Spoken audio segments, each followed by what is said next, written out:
Welcome to Reality Tea Times 2, the podcast where we discuss all the trash reality TV we love to hate. I am Janika, and today we are going to be finally discussing 90 the other way, and we're going to be covering episodes 7 and 8 in this episode. So similarly to what we did with Forbidden Love a couple of days ago, we're going to be going couple by couple, and then by couple we'll go episode by episode. That's what we'll be doing. So let's get into it. We're not going to do any hot goss on this episode. It's because we were behind, and let's get into it. So 90 Day Show Season 6, Episode 7, A Rocky Business, and Episode 8. I think that's Much Ado About Everything. I think that's what the episode was called. So let's start with James and Tatha. Oh, what a mess this is. So episode 7 first. So we see them making banana chips. The rubber gloves do not fit his big ass hands, so he has to just go raw dogging with the hands. They're putting cheese on the banana chips, and he's grating the cheese on the chips, but he's putting like too much on them. And her dad's like, "We'll just have to charge more. That's fine." Then James and her mom compete to basically see who can put all of the packaging, who can complete the packaging the fastest. Obviously her mom has been doing this longer, so she wins. He's like, "Well, I have like really big hands and the bag is really small, so yeah." So we do kind of talk about like one bag of chips costs about 15,000 rupiahs, I think is how you say it, which is equivalent to 96 US dollar, cents. It's 96 cents. James is like, clearly they have success with this, but the profit is minuscule. Like there's nothing much to the profit. Is obviously not gonna cut it for them. So later on, we see them eating some banana chips, which they say are really good. So yay. They do attempt now to have that conversation, which they should have fucking had prior to Tatha arriving in Indonesia, which was over a month ago. So they say they know we're planning, or we might be moving back. And they say that they would have to obviously stay with her parents. Both mom and dad are very happy about this, obviously, because her mom literally said, "I want my daughter back. I want her to be home." So this is obviously perfect for her mom. And like, "You can make more chips. Yay!" So that's the thing about that. So he says, with the fact, like, how profitable is it to do this full time? Because we obviously have expenses back home that will have to be dealt with. One of those expenses, as we know, is the car. So they say, like, how much, could they potentially make? And they're, again, saying about 15,000 rupees, which we already know is 96 cents. Not a lot. Oh, no, sorry. That's incorrect. They were talking about the car, and they're asking how much is the car, like how much you have to pay on the car. It's $15,000. Yeah, okay, that's a lot. And the father says, like, they'll think about how to help with that. Kind of pay it off, basically, I think is what they're saying. Like, they would potentially help with them paying off the car.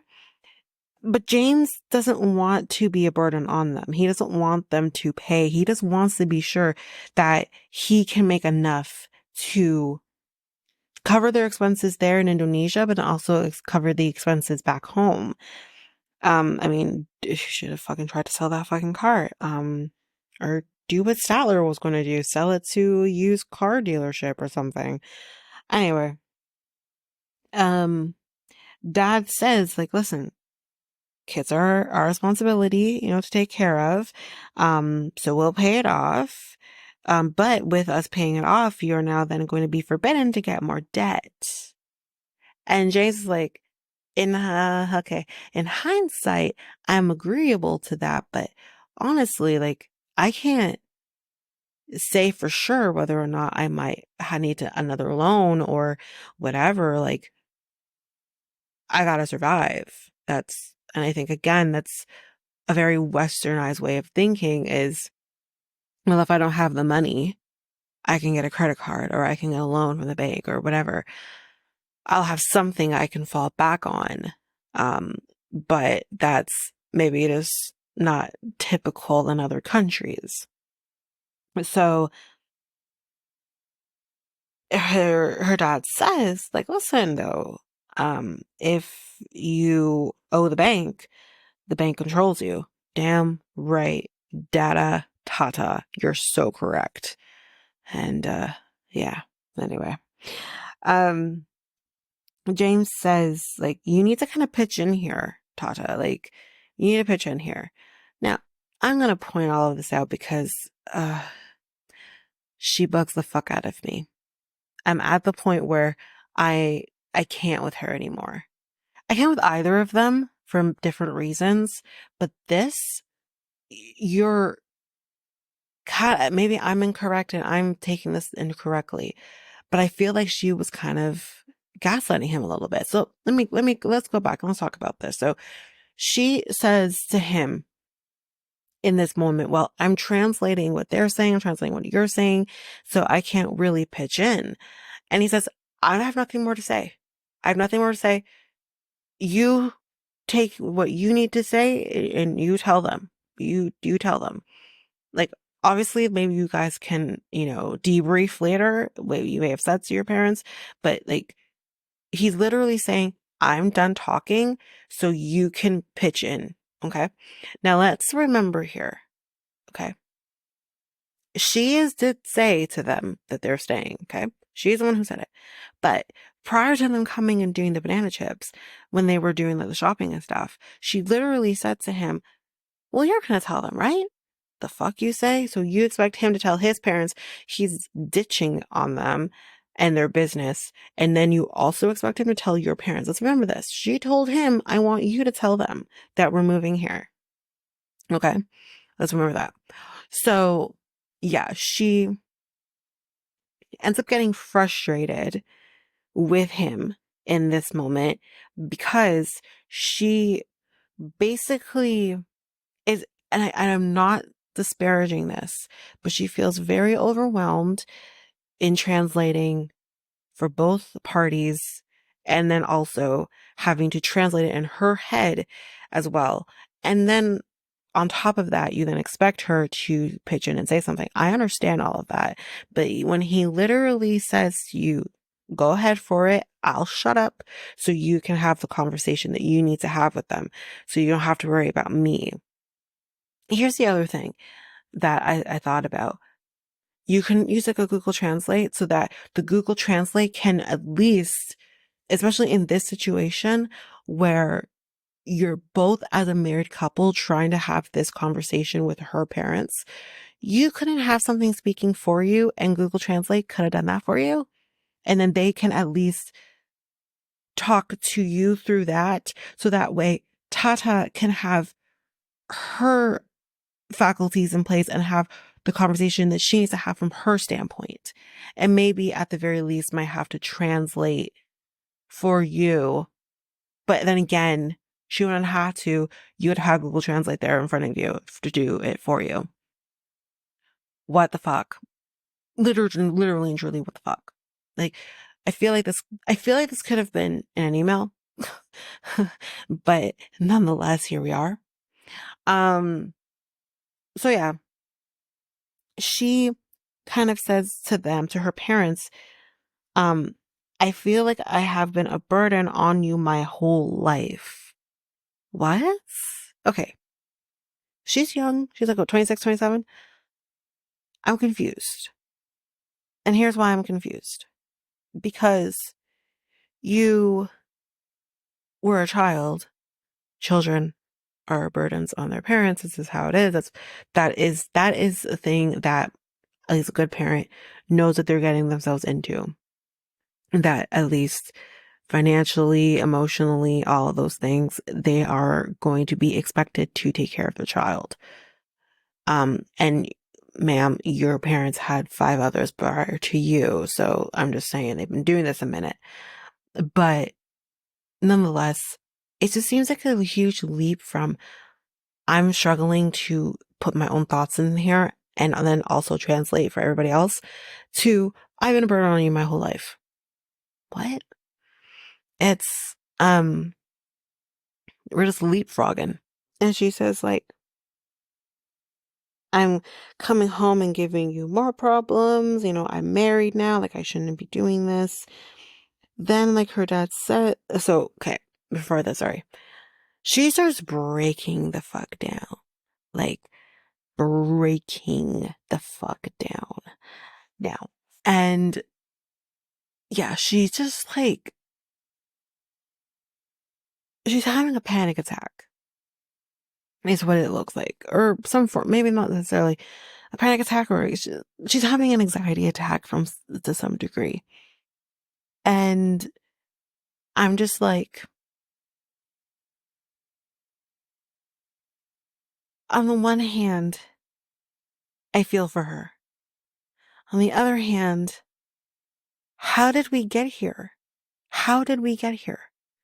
And I'm with James on that. It's like, how did we get to this when we were having this conversation all of a sudden you're just crying?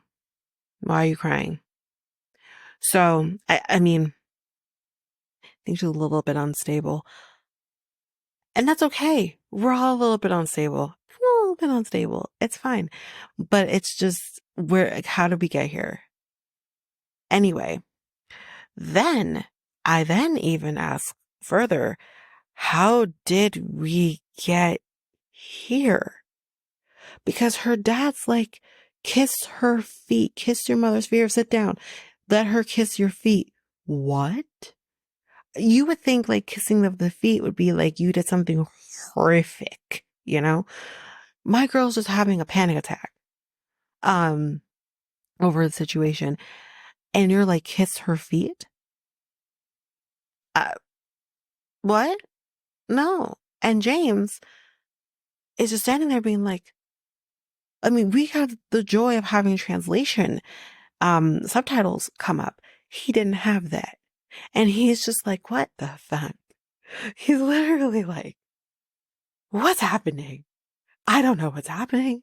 I don't know why she's crying. I don't know why she's kissing her feet. I don't know shit about shit. And her dad's like, she needs to ask for forgiveness. For what? And the thing is, James doesn't know that. James is like, oh, okay. Like, he's like, I don't know what you're saying. I don't know what the fuck is happening. I don't know who the fuck I am. He's just like, what is happening? I would be the same way. If I saw my man kissing his father's feet, which he wouldn't even kiss my feet, but I'm just like, if I saw him doing that, I'd be like, what the fuck? You know what I mean? What the fuck? And I mean, no one can translate, you know what I mean? Because like, she's bawling. No one else speaks English. And it's just like, I know what's happening. But again, back to the father saying she needs to ask for forgiveness. For what, pray tell? For what? For crying? For having an attack? For having just a thought in her mind that she doesn't want to be a burden to her parents, even though you say kids are meant to be burdens? I don't know. It's like she's allowed to have her feelings and her emotions, no matter how out of left field they may be. She's allowed to have them. So what the fuck? You know what I mean? Yeah, it was just, it was a lot. So that's how episode 7 ends with this just situation. With episode 8, he's like, I don't know why she's, kissing her feet, but clearly I'm adding to it. Like he kind of recognizes that maybe there's something I'm doing incorrectly that's adding to it. He also kind of says like, maybe this is cultural. Like I'm missing something, like whatever, right? But she says in Indonesian culture, when you do something bad, again, I want to know what that bad thing is. Like, I want to understand, what did her parents see and view as so bad that she had to do this? There is no fucking context. There is no explanation. I'm just over here being like, what the fuck? I don't understand. So, but she says, if you do something bad, you have to ask for your mother's forgiveness, by kissing her feet, because heaven is under her feet. Okay. But not only that, heaven is also under the feet of your husband. So you also have to get forgiveness from your husband from doing said bad thing. Again, I want to know what that was in this moment, because she does have to ask for forgiveness from James as well, because her dad says asking for forgiveness. Let me say something. Bear with me here. And I'm not knocking Indonesian culture. That's not what I'm saying. I'm just saying that this is not for me. If this is how it is. This is how it is. We have not seen enough of Indonesian culture to say otherwise. And I'm sure it's different depending on where you are in the country. I just need to get this off my chest. Okay. I'm for the whole mother heaven under her feet thing. I understand that. I'm not kissing my mom's feet though. She wouldn't want me to. Her feet always hurt her. But she I get that. Okay. Heaven is not under my man's feet. Heaven might actually be in his penis when it's inside of me. That's it. I'm not kissing him. I love my man. I'm not kissing his fucking feet. No. I'll kiss his dick though. That's fine. I'll do that. That's what heaven is in my mind. That's what I'm saying. But it's just, it feels, all jokes aside, it feels very obviously patriarchal. And fuck the patriarchy. That's just me. But again, I understand this is Indonesian culture, so things are very different. I understand that. I'm not bad mouthing the culture and all of that. I'm just saying it's a no for me personally. That's it. So yeah, the parents say we're paying the debt. That's it. That's final. So is this all because they literally said, I don't want you paying the debt? That was viewed as bad. And she has to go out there and then kiss her mother's feet. Shouldn't James have done that then? Because James was literally the reason he's like, I don't want them to do that. He basically doesn't want to be indebted to them. And I understand that. Anyway, like, you should be happy, because if you have no debt, then you'll be able to be happier. And if you're happier, you'll have babies. Okay. Well, good. We'll save that for a later day. Anyway, they go to the hotel, and James says to her, it's like, why were you crying? That's a good question. Anyway, she says, because, I tried to talk like my feelings, but at the same time, I have to translate, for both you and my parents. And you pushed me. Pushed you where, sir? Ma'am? Pushed you where? He literally said, this is why I had to point that out earlier. He literally said to you, I'ma shut up so you can translate. And you want to literally be like, well, you pushed me. Pushed you where? Pushed you where? You literally said to him, don't push me because I'm close to the edge. And no, we can't even say that anymore. We should have pushed him. We should have pushed him. If he was seriously close to that edge, we should have just pushed him and could have rid the world of all. Okay. Enough of that. If you want to learn more about that, you can head over to Next Take Podcast, where we did an episode in the beginning of the year about all that. Okay. But he literally said, okay, I'm gonna shut the fuck up and you do what you gotta do. So where the fuck did he push you, ma'am? Where the fuck? Anyway. And he says, well, you pushed me to have this conversation. I didn't want to have the conversation yet. Like, well, we had to have the conversation. Fuck both of you. Because you literally want to be like, we have to have the conversation. You should have had the conversation with your parents. Call it a month after you decided you wanted to move to Indonesia. at the very most. You should have had a conversation then. Now you want to be like, well, we have to have the conversation while your asses are in Indonesia and they are under the belief that you are just visiting.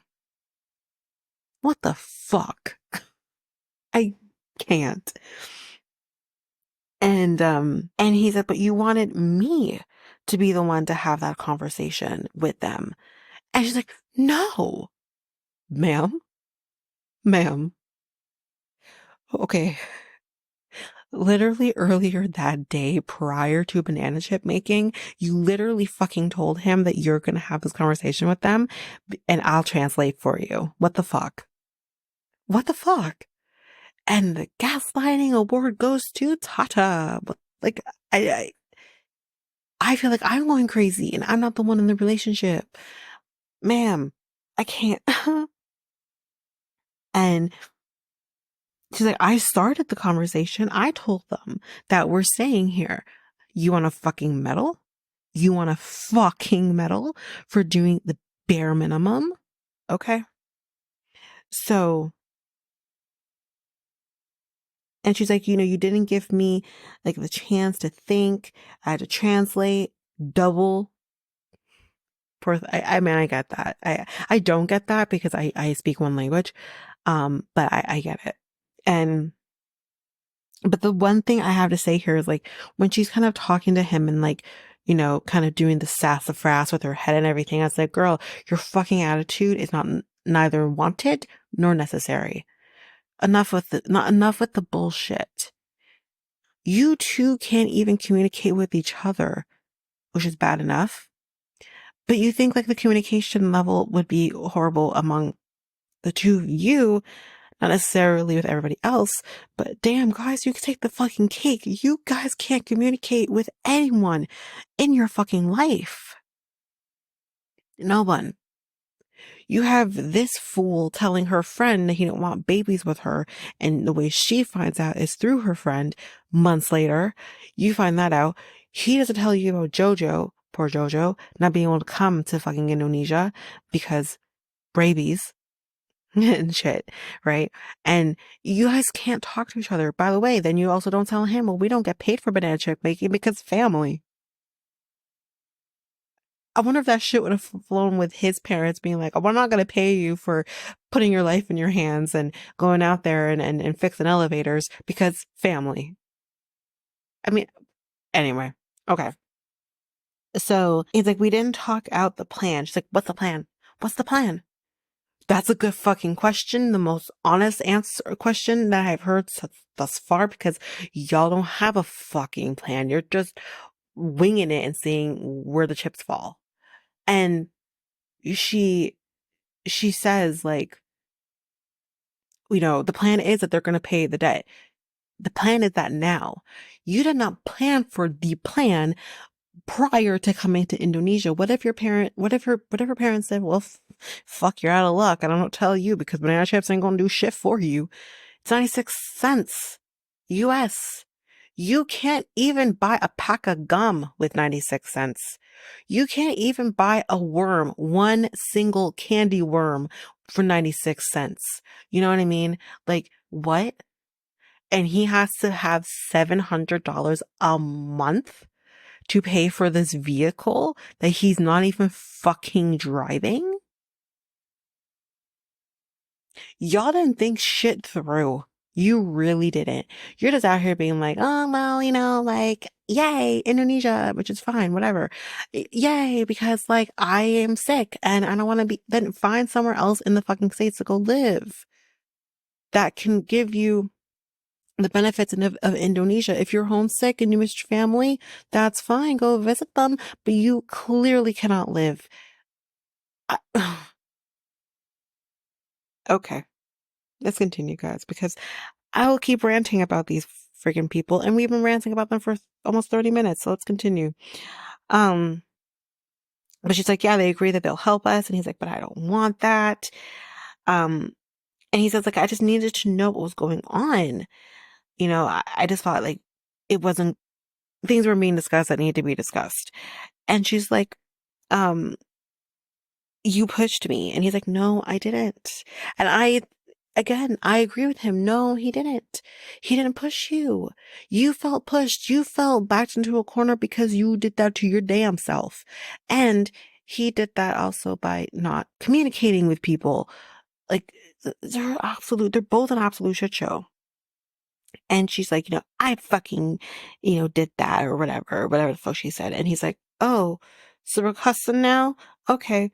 Um, he's like, well, I'm not going to talk to you when you cuss. She's like, yep, I'm done. I'm going to go stay with my parents. And he's like, oh, the fuck no. He's like, listen, the one thing we said that we were not going to do is, um, be not a united front.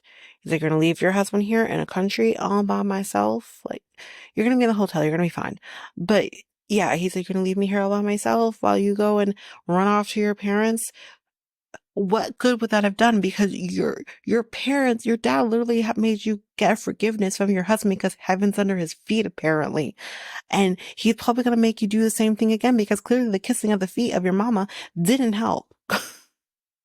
You can't just run off to your parents because shit gets tough. And it's just like, okay. And again, the whole, we cussing now. So I guess we're not talking no more because as soon as you start cussing at me, we're done conversation. That wouldn't work. That won't work for me.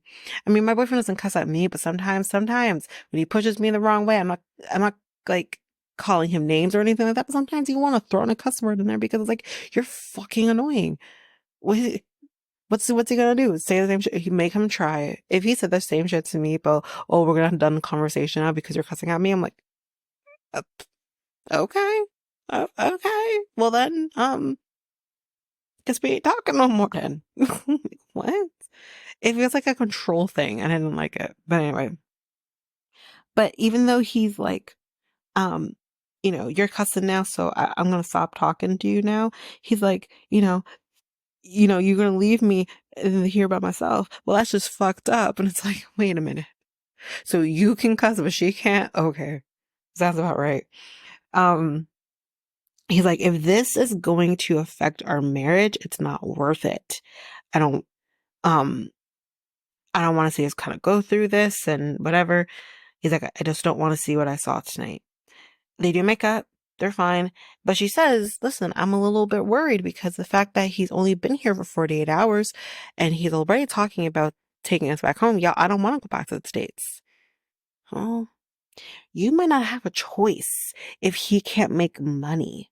You know what I mean? You may not have a damn choice but to go back to the States because y'all broke. Anyway, that's it for Tata and James for both episodes. We're going to discuss a new couple. I'm so excited to talk about these people. I'm so excited. Let's get into it. New couple alert. We got Sean, who is from Ireland, y'all. He's hot. And he's 38.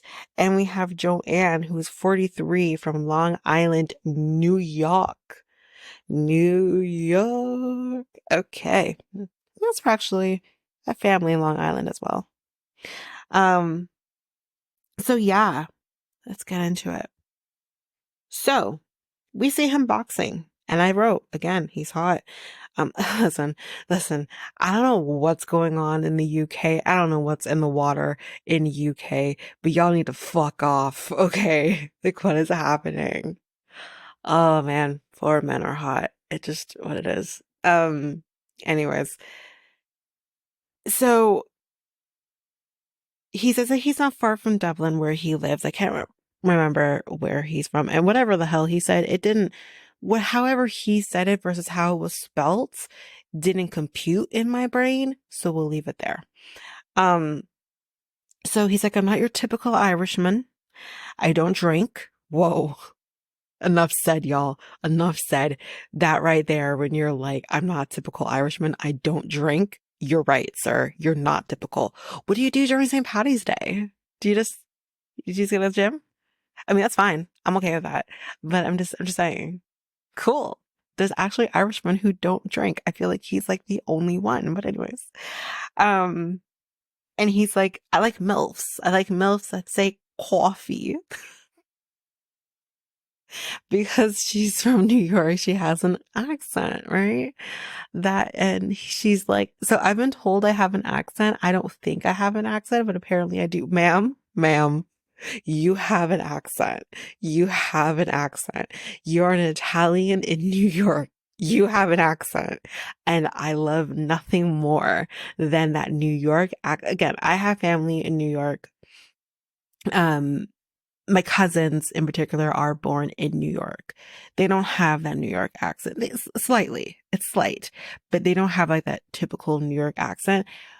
But when you hear an Italian with the typical New York accent, I feel like whenever I hear the New York accent, I think of Italians.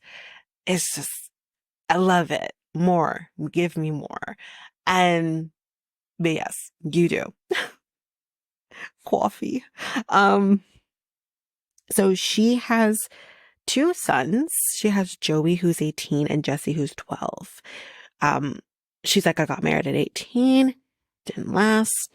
She was married for 11 years. They just drifted apart. And from there, they got a divorce. She apparently is not a good cook. She is also a medium. Y'all, she lives in Long Island. She is a medium. She is the Long Island medium. I think Teresa would have a thing or two to say about that, but she is the Long Island medium's little sister. We have two Long Island mediums. I love it. She doesn't have the hair. She has the accent, but she doesn't have the hair. Okay. I love Teresa. I love Teresa Caputo. Anyway, and I think she also does life coaching as well. Anyway, she says that her business, similar to Ashley's, has a business, but she has a business, and her business led her to Sean. And he basically kind of found her, like, she kind of, I guess, has like these different handles or whatever the hell. And he kind of contacted her through that. And so she couldn't lock into his energy based on off that. And it kind of like freaked her out because it kind of was a sign for her that there was kind of more kind of going on with this person. And she said it kind of went from a professional, like, client medium relationship, which I don't know what that's like, but whatever, to a more friendship, friendlier type of situation. And she said she went to go see him 9 months after they started talking. She says, I had no intentions of leaving American soil. She said the furthest place that she's been prior to this was Florida. So she had no intentions of leaving. Because she's afraid of flying, but she went all the way to fucking Ireland, which I can't imagine is a very long fucking trip. Anyway, so he thought that she was busty. She's a MILF. Great. I mean, again, I don't care about the whole MILF thing, but he wants to act like she's like, when I hear the term MILF, I feel like that's meant for like really younger guy to a really older woman, like MILF Manor. He's 38. She's 43. There's not like a huge gap between them. They're pretty appropriately aged, you know? So anyways, so he does have a daughter, and so they obviously have that in common. So basically they're going to be flying out to Ireland in about a week so her sons can meet him. They have not met him. And Joey asks, like, what if we don't get along with him? And she's like, she would never put them in an uncomfortable situation where they have to be around if someone just because of her.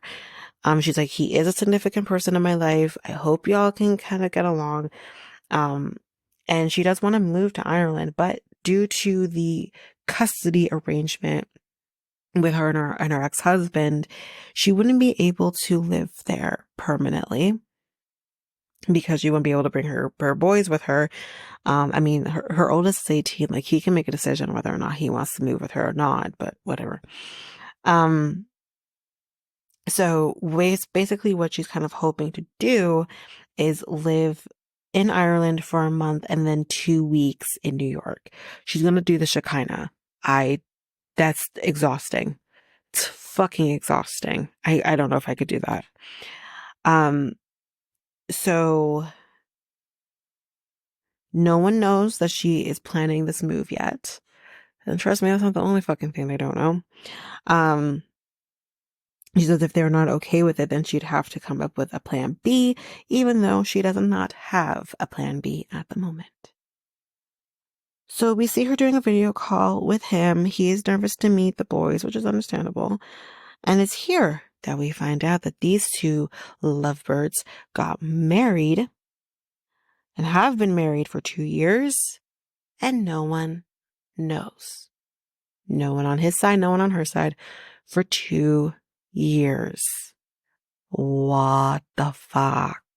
Listen, I have also gotten married to my ex-husband previously when no one knew. Certain people did know, but not everyone knew.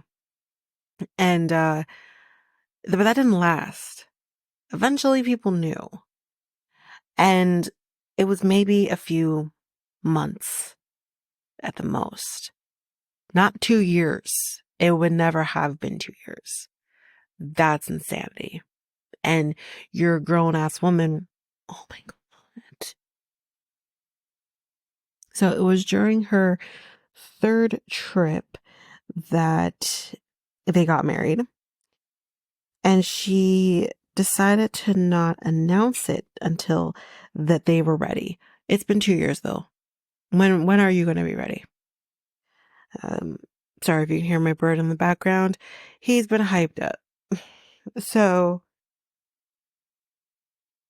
he does ask, like, how do we bring this up now? Because it's been 2 years. And it's like, just tell them the truth. And he's like, well, you know, we should have told them like maybe a year ago. You think? At that point, even a year? Anyway. And she's like, you know, with my mom, she was supposed to be coming on the trip with us, but now she's not. We'll find out why. And with that, though, she's thinking that she wants to tell her before she heads to Ireland with the boys. And she tells him, I may not be able to commit to the move if they don't like you, which I think is fair. So that's the end of episode 7. For episode 8, her mom, Donna, has entered the chat, and her aunt has also entered the chat. Her mom is a damn character, and I love it. So her mom apparently lives in South Carolina now, but she's going to be cat sitting. So she's coming to Long Island for that reason. So they're kind of going over the things that she needs to kind of do for the cat. Here's the wet food, the dry food, the treats. And this is what he will lick off of your finger for his coat. Binks is the bougie cat. Her words, not mine. And she's like, you know, maybe you need to get a cat sitter for this, you know? And she's like, well, I would have if you were actually going to come to Ireland. And she's like, well, you realize why I'm not coming, right? No, actually, I don't understand. Well, she says, I'm not going because he should be coming to your mom. I'm your mom. Like, he should be coming to me. Can he? So her response to that is, you're not Queen Elizabeth. Calm down. She's like, but I do have questions about Sean. What are his intentions? Let's go sit down and talk about those intentions. So she's like, how's it going to be? Like, is it going to stay like this? You know, why are you bringing my grandsons to go meet him? Because he's, you know, significant. No shit. Yeah, she's like, he's significant. And her mom's like, for what?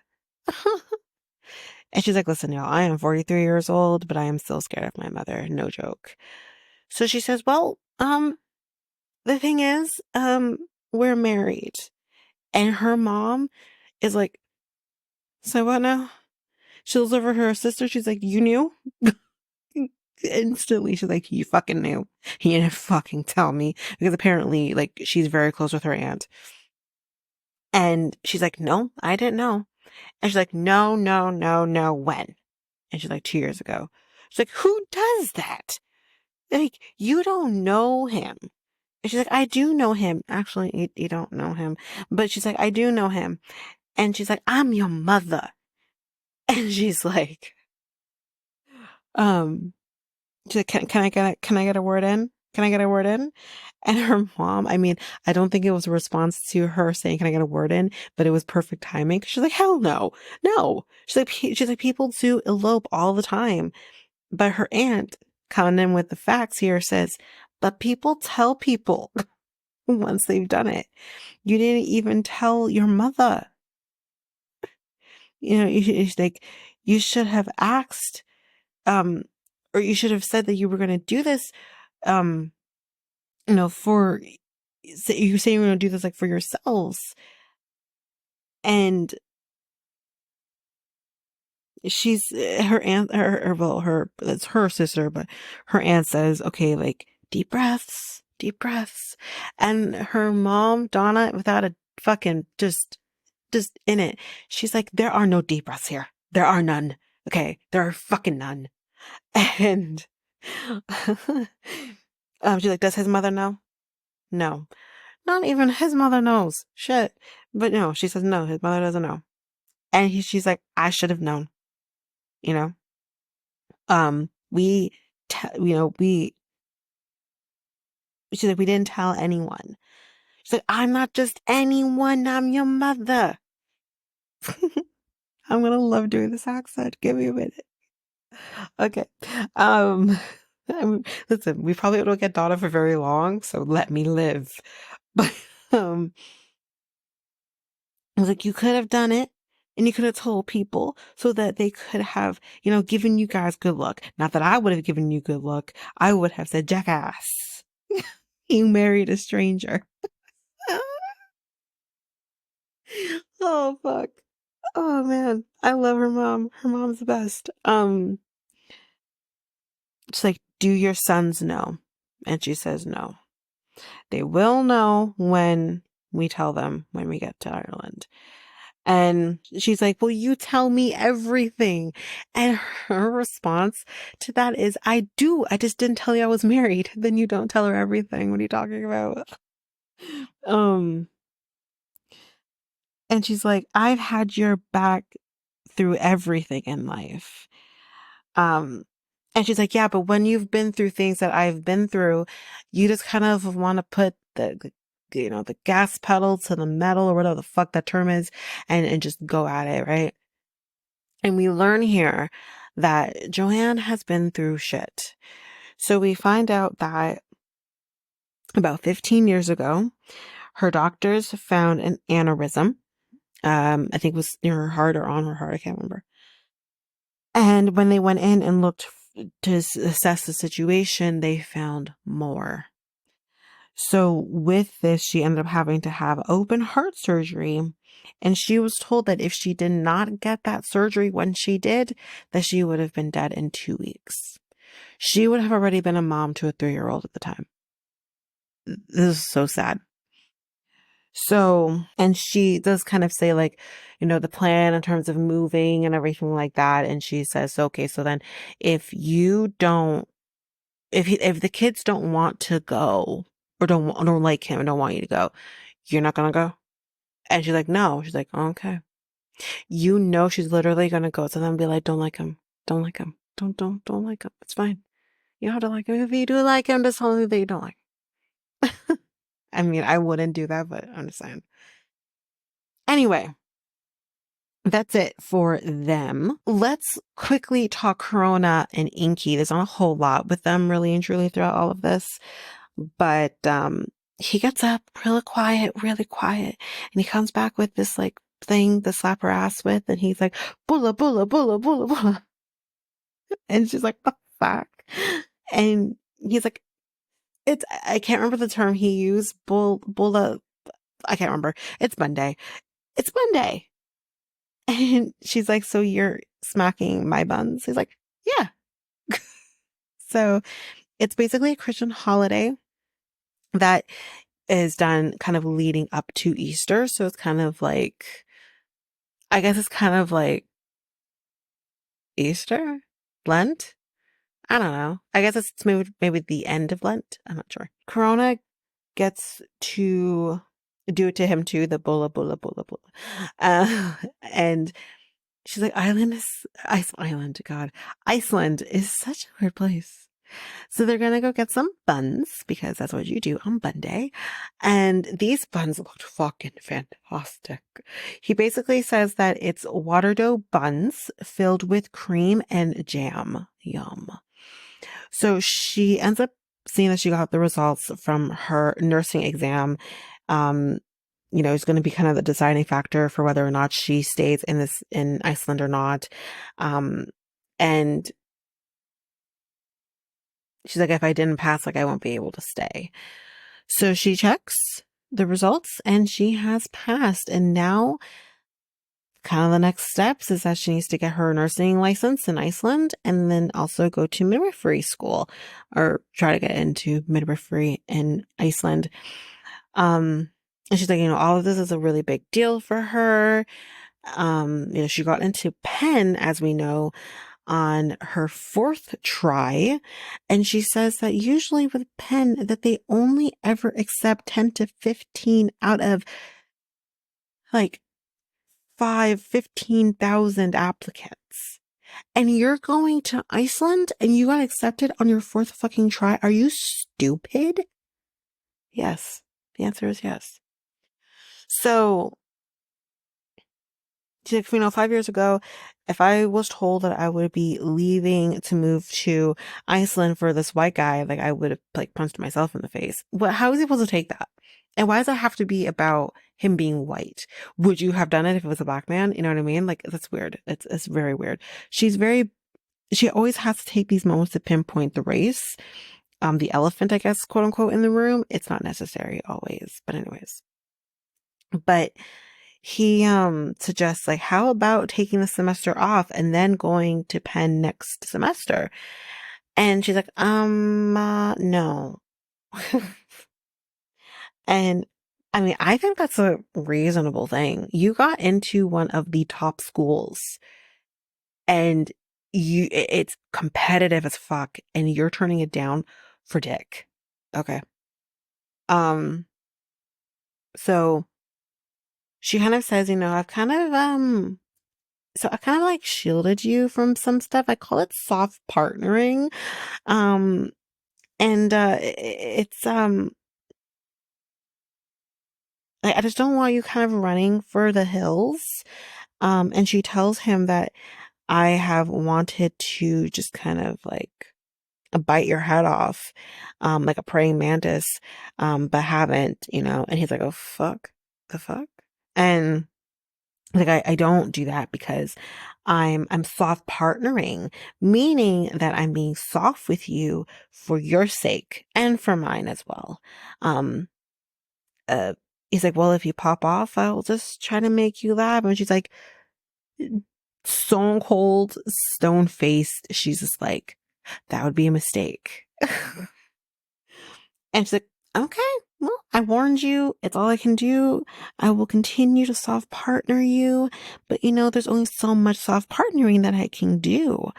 And he's like, listen, I felt like we're being 100 up in here. So to hear that we're not being 100 up in here and you're quote unquote soft partnering, what the fuck does that even mean anyways? It's a little bit concerning. What are you really like? Exactly. Anyway. So that's basically that. And they're kind of like continuing to talk. And she's like, oh, fuck, I scared you. Are you good? Are you okay? He looks like he shit a brick. He's not okay. Because he doesn't know exactly what the fuck he's getting himself into. You compared yourself, or maybe I compared you, I don't know, to a praying mantis here. And he's concerned. As I'm sure the male counterpart to a praying mantis would also be. We all saw that Buffy episode. That's all I'm saying. Anyway, that's the end of episode 7 for them. For episode 8, again, not a lot. We see them going to a flea market And she comes out in this like sexy cut up like outfit. She looks very vampire-y, you know what I mean? And he's like, stunning. Okay, let's go. And she wants more. Okay. She's like, that's it. That's it. I'm coming up in here with my boobs practically hanging out, my skin showing, and like I'm fuckable right now. And all I got was stunning. Let's go. And I'm like, ma'am, what do you want him to do? Do you want him to bend you over with the camera crew here? Is that what you want? I mean, that's what we all want, but there's a camera crew. So he's not gonna do that. I just want to know what she means, like what she wants here. Um, so they do kiss in the car. So there's, we're seeing a little bit of affection going on. That's great. I'd love to see it.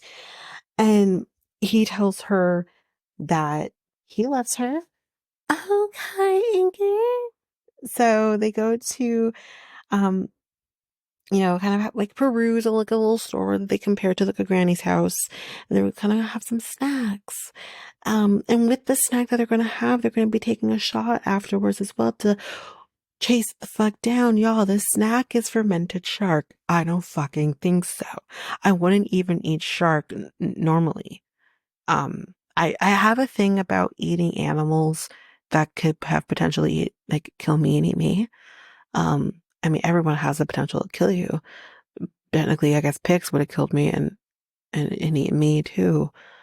That's why people shouldn't eat pork. Anyway, so I don't want to. No, thank you.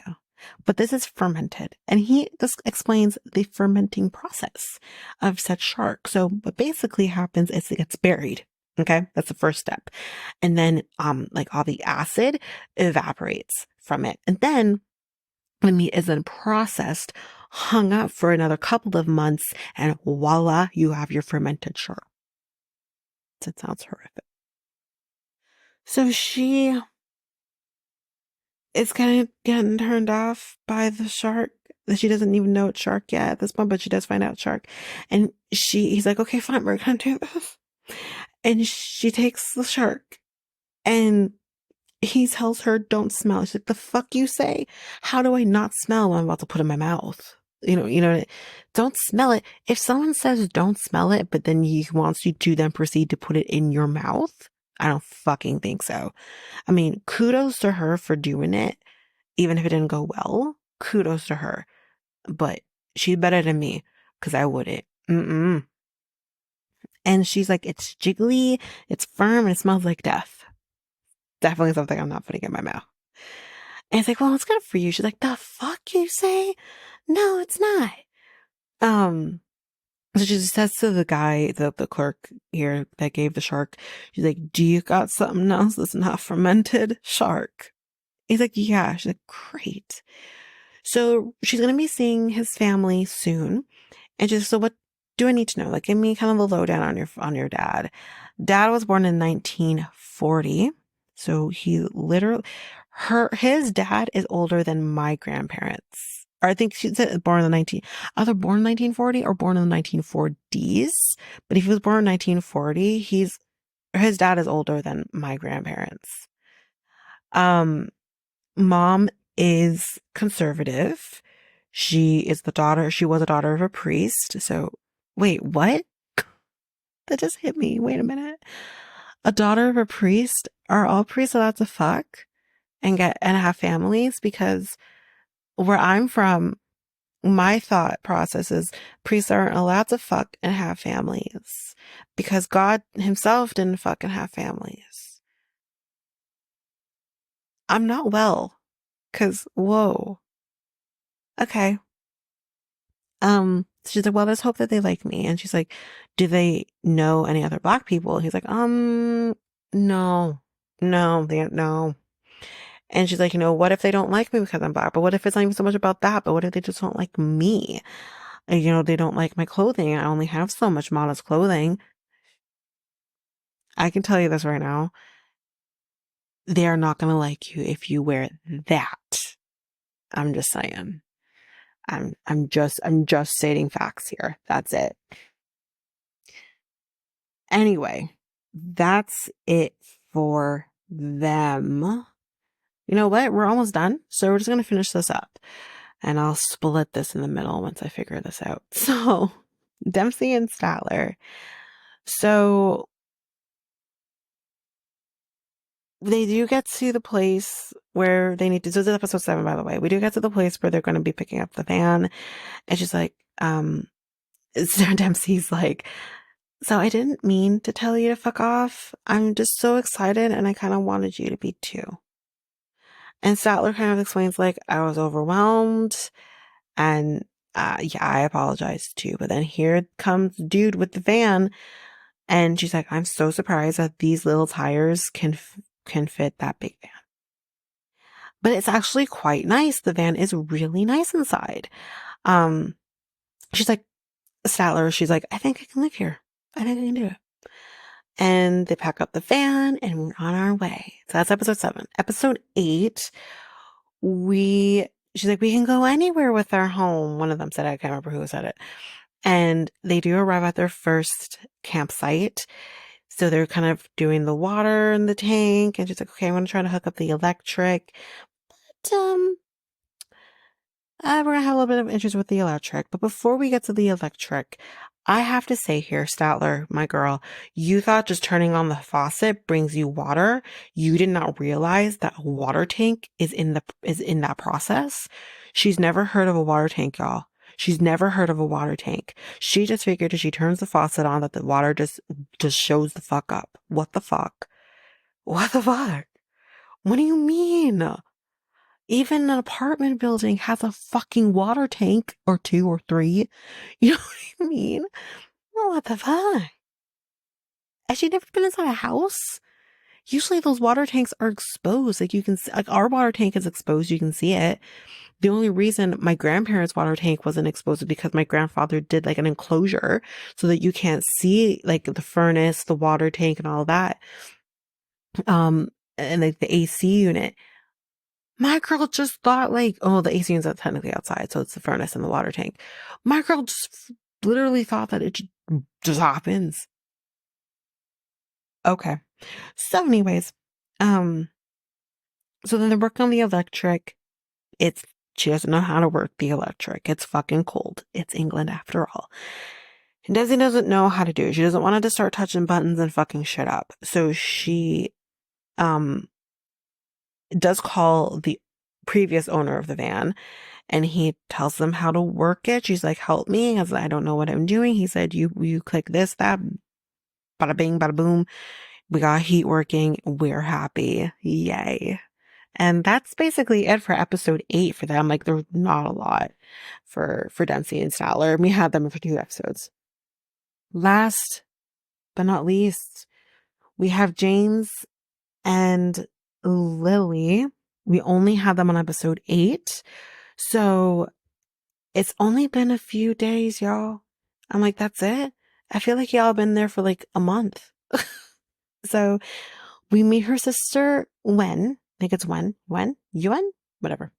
Her family was not at all optimistic about this relationship with James. I realized I kept calling him James, y'all. James and Tatha. It's Josh and Tatha. Sorry, guys. So apparently Lily kind of approaches romance very differently than maybe the average person would in China. I mean, I think even the world. She's a little bit impulsive. Apparently she got married very quickly to her ex, and it fell apart. Her sister kind of asks him, like, how romantic are you, James? And he's like, well, I think we're both kind of hopeless romantics and blah, blah, blah. Like, I think, yeah. So she's like, so what was your job in the States? And he's like, well, I sold parts for heating and cooling.